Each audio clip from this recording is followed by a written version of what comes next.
Hello दोस्तों, आज की कहानी का नाम है चतुराई। एक गरीब आदमी था। एक दिन वह राजा के पास गया और बोला, महाराज, मैं आपसे कर्ज मांगने आया हूँ। कृपया कर आप मुझे 5,000 रुपये दें। मैं 5 वर्ष के अंदर आपके रुपए वापस कर दूंगा। राजा ने उसकी बात पर विश्वास कर उसे 5,000 रुपये दे दिए। 5 वर्ष बीत जाने के बाद भी जब उस व्यक्ति ने राजा के 5,000 रुपये नहीं लौटाए, तब राजा को मजबूरन उसके घर जाना पड़ा, लेकिन वहाँ वह व्यक्ति नहीं मिला। जब भी राजा वहाँ जाता, बहाना बनाकर उसे वापस भेज दिया जाता। एक दिन फिर राजा उस व्यक्ति के घर गया। वहाँ और कोई तो नहीं दिखा। एक छोटी लड़की बैठी थी। राजा ने उसी से पूछा, तुम्हारे पिताजी कहाँ हैं? लड़की बोली, पिताजी स्वर्ग का पानी रोकने गए हैं। राजा ने फिर पूछा, तुम्हारा भाई कहाँ है? लड़की बोली, बिना झगड़ा के झगड़ा करने गए हैं। राजा की समझ में एक भी बात नहीं आ रही थी, इसलिए वह फिर पूछता है, तुम्हारी माँ कहाँ है? लड़की बोली, माँ 1 से 2 करने गई है। राजा उसके इन उलझुल जवाब से खींच गया। वह गुस्से में पूछता है, और तुम यहाँ बैठी क्या कर रही हो? लड़की हंसकर बोली, मैं घर बैठी संसार देख रही हूँ। राजा समझ गया कि लड़की उसकी किसी भी बात का सीधा जवाब नहीं देगी, इसलिए उसे अब इससे इन बातों का मतलब जानने के लिए प्यार से बतियाना पड़ेगा।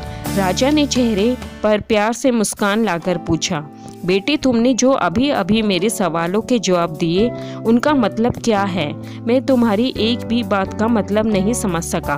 तुम मुझे सीधे सीधे उनका मतलब समझाओ। लड़की ने भी मुस्कुराकर पूछा, अगर मैं सभी बातों का मतलब समझा दूं, तो आप मुझे क्या देंगे? राजा के मन में सारी बातों को जानने की तीव्र उत्कंठा थी। वह बोला, जो मांगोगी वही दूंगा। तब लड़की बोली, आप मेरे पिताजी का सारा कर्ज माफ कर देंगे तो मैं आपको सारी बातों का अर्थ बता दूंगी।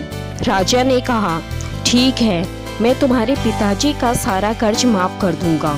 अब तो सारी बातों का अर्थ समझा दो।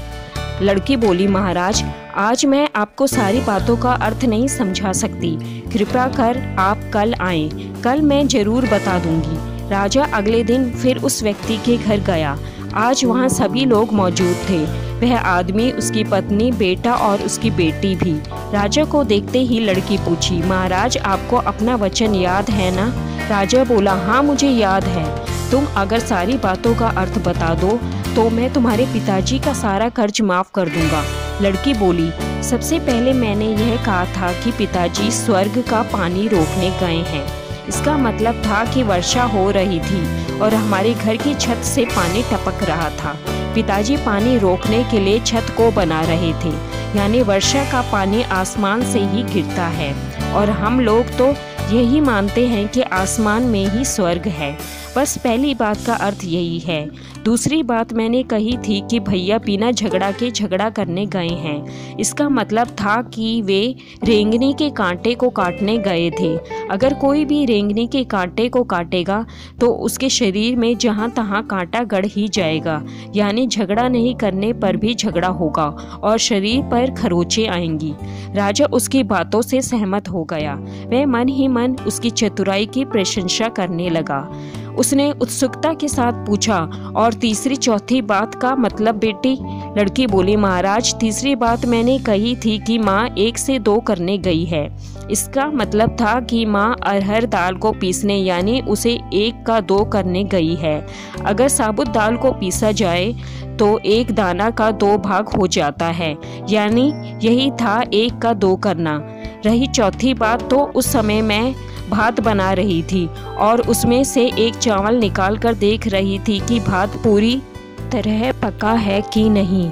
इसका मतलब है कि मैं एक चावल देखकर ही जान जाती कि पूरा चावल पका है कि नहीं, अर्थात चावल के संसार को मैं घर बैठी देख रही थी।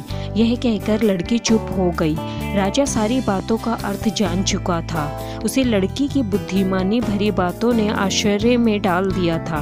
फिर राजा ने कहा, बेटी, तुम तो बहुत चतुर हो, पर एक बात समझ में नहीं आई कि यह सारी बातें तो तुम मुझे कल भी बता सकती थी, फिर तुमने मुझे आज क्यों बुलाया? लड़की हंसकर बोली, मैं तो बता ही चुकी हूँ कि कल जब आप आए थे तो मैं भात बना रही थी। अगर मैं आपको अपनी बातों का मतलब समझाने लगती तो भात गीला हो जाता या जल जाता तो माँ मुझे ज़रूर पीटती। फिर घर में कल कोई भी नहीं था। अगर मैं इनको बताती कि आपने कर्ज माफ़ कर दिया है तो ये मेरी बात का विश्वास नहीं करते। आज स्वयं आपके मुंह से सुनकर कि आपने कर्ज माफ़ कर दिया है, जहां इन्हें इसका विश्वास हो जाएगा वहीं खुशी भी होगी। राजा लड़की की बात सुनकर बहुत ही प्रसन्न हुआ। उसने अपने गले से मोतियों की माला निकाल उसे देते हुए कहा, बेटी यह लो अपनी चतुराई का पुरस्कार। तुम्हारे पिताजी का कर्ज तो मैं माफ़ कर ही चुका हूँ। अब तुम्हें या तुम्हारे घर वालों को मुझसे बहाना नहीं बनाना पड़ेगा। अब तुम लोग निश्चिंत होकर रहो। अगर फिर कभी किसी चीज़ की ज़रूरत हो तो बेझिझक होकर मुझसे कहना। इतना कहकर राजा लड़की को आशीर्वाद देकर चला गया। लड़की के परिवार वालों ने उसे खुशी से गले लगा लिया। दोस्तों, आपको यह कहानी पसंद आई तो प्लीज़ इसको लाइक, शेयर और सब्सक्राइब करना ना भूलें। धन्यवाद।